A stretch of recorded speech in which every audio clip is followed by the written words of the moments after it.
किसी ने सच ही कहा है, जीवन में सब कुछ खो जाने का गम तब तक होता है जब तक हमें एहसास नहीं होता कि हम खुद कितने अमीर हैं, अनुभवों में, अपनों में और अपनी सोच में। नमस्ते, मैं हूँ आरजे आरव और आज सुनाता हूँ आपको एक ऐसी कहानी जो दिखने में साधारण है पर भीतर बहुत गहराई रखती। कहानी है एक घड़ी साज की। कहानी का शीर्षक वो टूटी घड़ी। शहर के पुराने हिस्से में एक छोटी सी घड़ी की दुकान थी। लकड़ी के बोर्ड पर लिखा था किशन टाइम्स, दिल से बनी हर घड़ी। किशन जी उम्र में 55 के आसपास होंगे। सफेद बाल, गोल चश्मा और चेहरे पर वो सुकून जो सिर्फ सच्चे काम करने वालों के पास होता है। हर दिन वो अपनी दुकान खोलते, पुरानी घड़ियां ठीक करते और ग्राहकों से मुस्कुराकर कहते, घड़ी में वक्त ही नहीं यादें भी चलती हैं साहब। उनकी दुकान बहुत बड़ी नहीं थी लेकिन दिल बहुत बड़ा था। बेटा राहुल एक मल्टीनेशनल कंपनी में नौकरी करता था और अक्सर कहता, पापा अब ये दुकान बंद कर दो, क्या मिलेगा इन पुरानी घड़ियों में, मैं बड़ा घर दिला दूंगा आपको। किशन मुस्कुराते हुए कहते, बेटा जब कोई चीज चलना बंद करती है तो मैं उसे छोड़ नहीं देता, ठीक करता हूँ। एक दिन की बात है, राहुल विदेश यात्रा पर गया हुआ था। किशन दुकान में काम कर रहे थे कि अचानक बाजार में शोर मच गया। पास के मकानों में आग लग गई थी। हवा में धुआं, चारों ओर अफरा तफरी, लोग भाग रहे थे, फायर ब्रिगेड को बुला रहे थे। किशन भी दुकान से बाहर निकले। उनका दिल जैसे थम गया। आग उनकी दुकान तक पहुंच चुकी थी। लकड़ी के शटर के पीछे वो सब कुछ था, उनकी घड़ियां, औजार, ग्राहकों की यादें और वो पुरानी दीवार जिस पर उन्होंने अपने पिता के साथ पहली घड़ी टांगी थी। लोग पानी डाल रहे थे पर आग बढ़ती जा रही। किशन बस खड़े देखते रहे, चेहरे पर पसीना, आंखों में नमी, होठों पर एक ही शब्द, हे भगवान। थोड़ी देर में राहुल का फोन आया।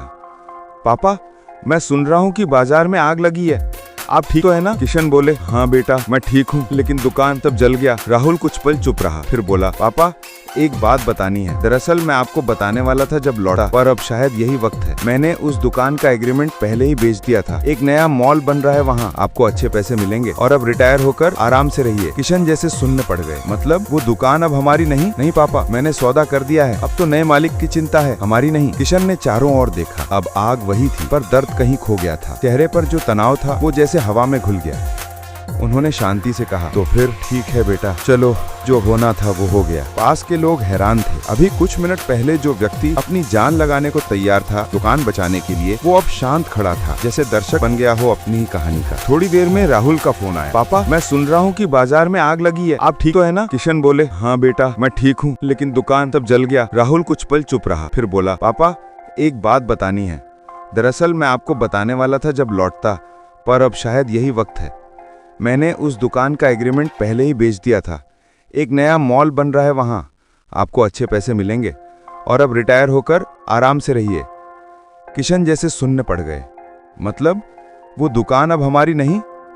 नहीं पापा, मैंने सौदा कर दिया है, अब तो नए मालिक की चिंता है, हमारी नहीं। किशन ने चारों ओर देखा। अब आग वही थी पर दर्द कहीं खो गया था। चेहरे पर जो तनाव था वो जैसे हवा में घुल गया। उन्होंने शांति से कहा, तो फिर ठीक है बेटा, चलो जो होना था वो हो गया। पास के लोग हैरान थे। अभी कुछ मिनट पहले जो व्यक्ति अपनी जान लगाने को तैयार था दुकान बचाने के लिए, वो अब शांत खड़ा था, जैसे दर्शक बन गया हो अपनी ही कहानी का। राहुल पास आया, बोला, पापा आप कल तो कह रहे थे कि सब ठीक है, फिर अब क्यों रो रहे हैं?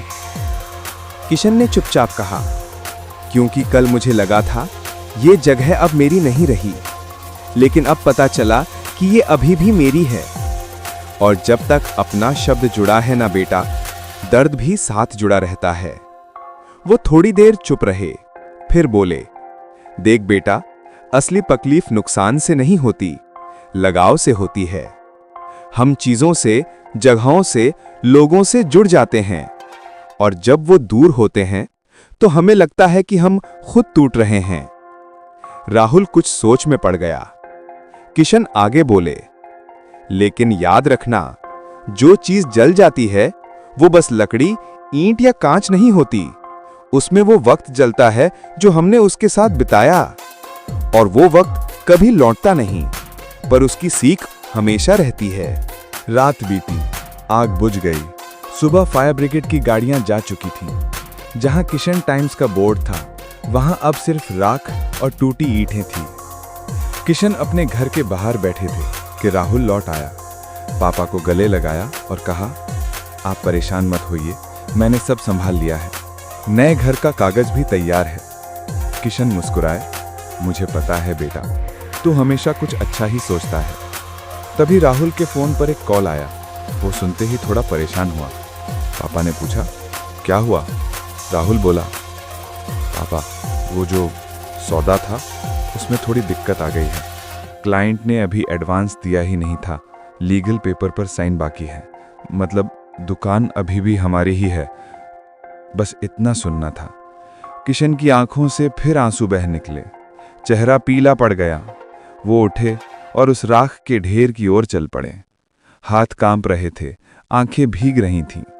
उन्होंने उस राख में अपना पुराना औजार ढूंढना शुरू किया। लोग फिर सोच में पड़ गए। कल तक वो आदमी शांत था, अब फिर रो रहा है। ऐसा क्या बदल गया? किशन ने राख में से एक टूटी घड़ी उठाई। उसकी सुई रुकी हुई थी, 8:15 पर।